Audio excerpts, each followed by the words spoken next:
Bonjour à tous, je suis ravie de vous retrouver aujourd'hui pour une vidéo où je vais vous parler de mes propres difficultés. On va aborder la procrastination, la peur de la réussite, le syndrome de l'imposteur. C'est parti!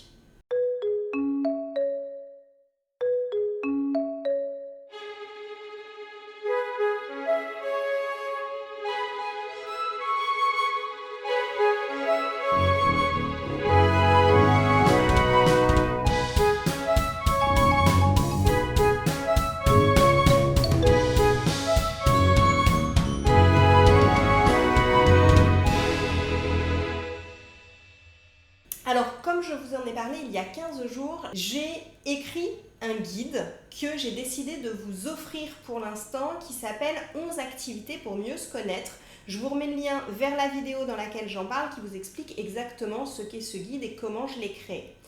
Et je me suis rendu compte que j'avais du mal à le proposer aux gens. Et pourtant, il est totalement gratuit. En fait, quand j'ai sorti ma formation l'année dernière, Apprendre à être soi, j'ai eu la même difficulté à promotionner ce que j'avais créé. Donc l'année dernière, je m'étais posé la question, qu'est-ce qui me posait des difficultés? Il y avait des petites choses techniques sur lesquelles j'étais pas ravie, en particulier au niveau du décor derrière moi, de ce que j'avais filmé. Et puis le montage, c'était mes premiers montages, donc le montage n'est pas parfait. Donc je me suis dit que ça devait venir de là et aussi peut-être du tarif auquel j'avais mis la formation, qui est pourtant par rapport aux heures de vidéos que vous avez et au coaching qui accompagnait ces vidéos, qui était tout à fait raisonnable, mais je me suis dit me poser peut-être aussi encore souci. J'ai toujours eu du mal à faire payer pour ce que je fais, on va y revenir, mais c'était déjà le cas quand j'étais passée, quand j'ai donné des cours particuliers avec ma propre entreprise, j'avais eu du mal à gérer les tarifs.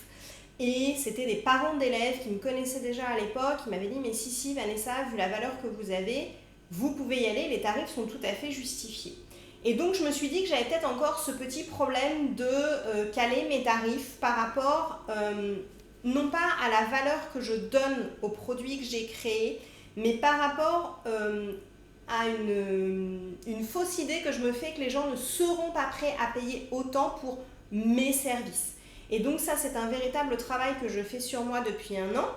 Et là, c'est un guide que je vous offre et donc j'ai eu beaucoup de mal à comprendre pourquoi je procrastinais, pourquoi j'avais autant de difficultés à le promotionner. Donc j'ai un peu travaillé et j'avoue que j'ai été aussi un petit peu coachée sur ce thème-là parce que j'avais une véritable difficulté, je le mets au passé, mais j'ai toujours une véritable difficulté avec ça. Et c'est un véritable travail à faire sur moi et c'est hyper intéressant parce que il y a des choses que je pensais avoir déjà dépassées il y a quelques années et qui sont en fait toujours là, en sous-marin, qui sont moins présentes, moins fortes, mais qui retiennent encore un petit peu les choses. Donc c'est ce qui prouve qu'il y a encore à travailler. Et je voulais aussi profiter de cette vidéo pour vous dire que à chaque fois qu'on va plus loin, eh bien, on va des fois retrouver des choses qu'on pensait avoir dépassées et c'est normal en fait. On a dépassé ce qui nous retenait pour la marche d'avant. Et là qu'on va encore plus haut, encore plus loin, eh bien, il est possible qu'on retrouve quelques adhérences, quelques freins qu'on a en partie levés, mais pas encore totalement. C'est un peu comme si on avait déraciné quelque chose, mais il y a encore des racines en dessous et on peut encore aller extraire et encore retirer des freins, des croyances qui sont en fait sous-jacentes à celles qu'on a déjà retirées.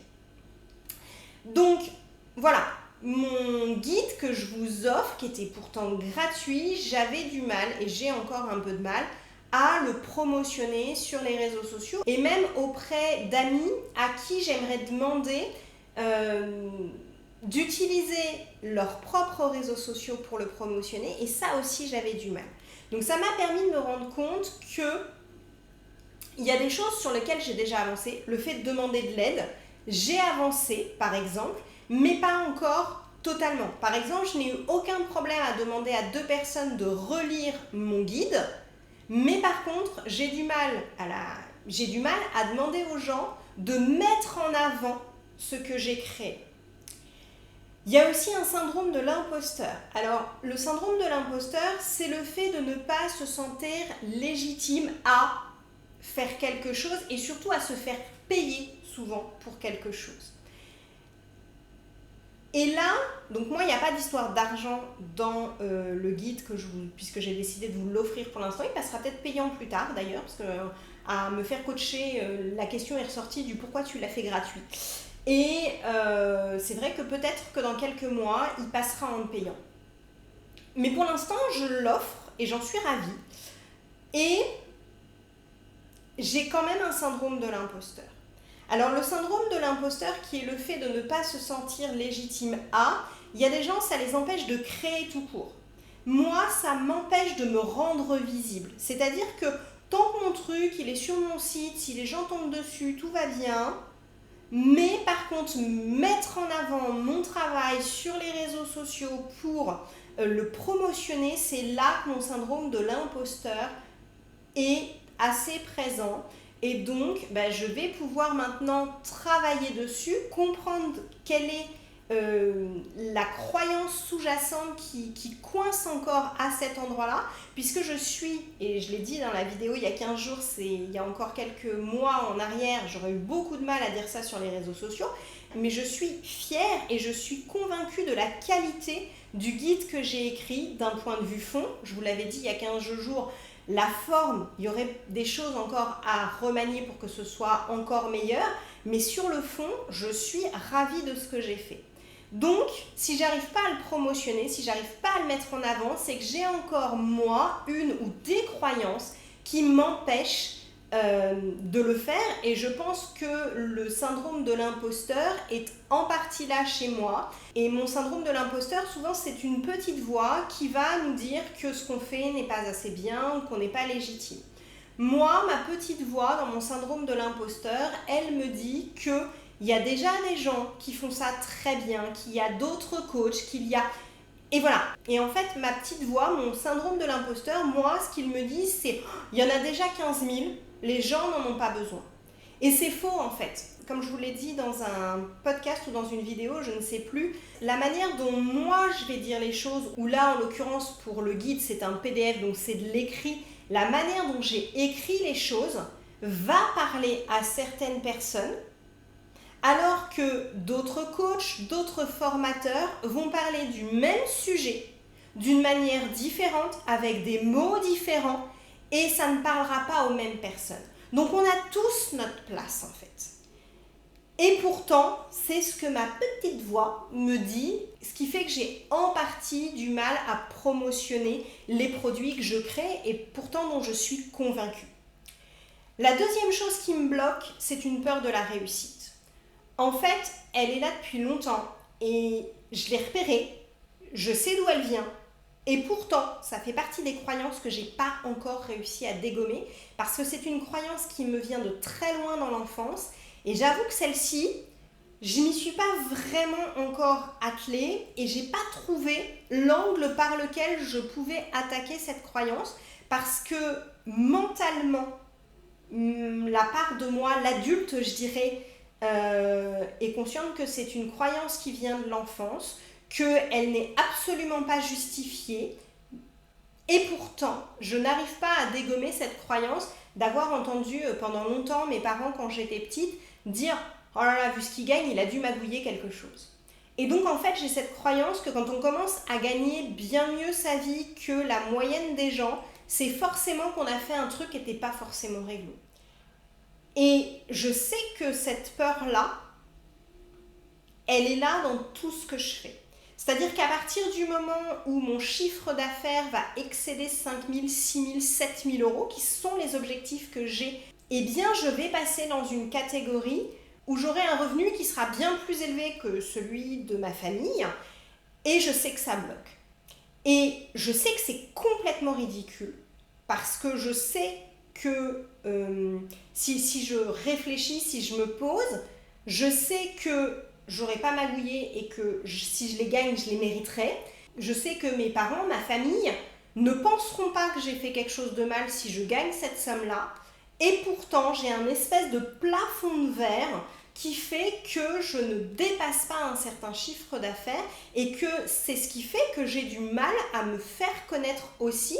Et ça va aussi avec un guide gratuit parce que voilà, j'ai cette difficulté à me mettre en avant, à me faire connaître et c'est un véritable souci dans mon activité. La dernière raison qui est alors là une raison beaucoup plus pratico-pratique, c'est le changement du réseau social principal sur lequel j'avais décidé de me faire connaître qui est Instagram.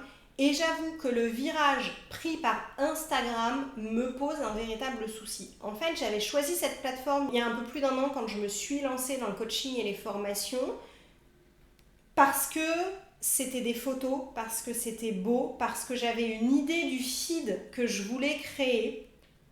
Et là, le fait que tout passe sur des reels de 60 à 90 secondes qui doivent être, je dirais, pratiquement uniformisés. En fait, ce que veut la plateforme, c'est ce qui est à la mode.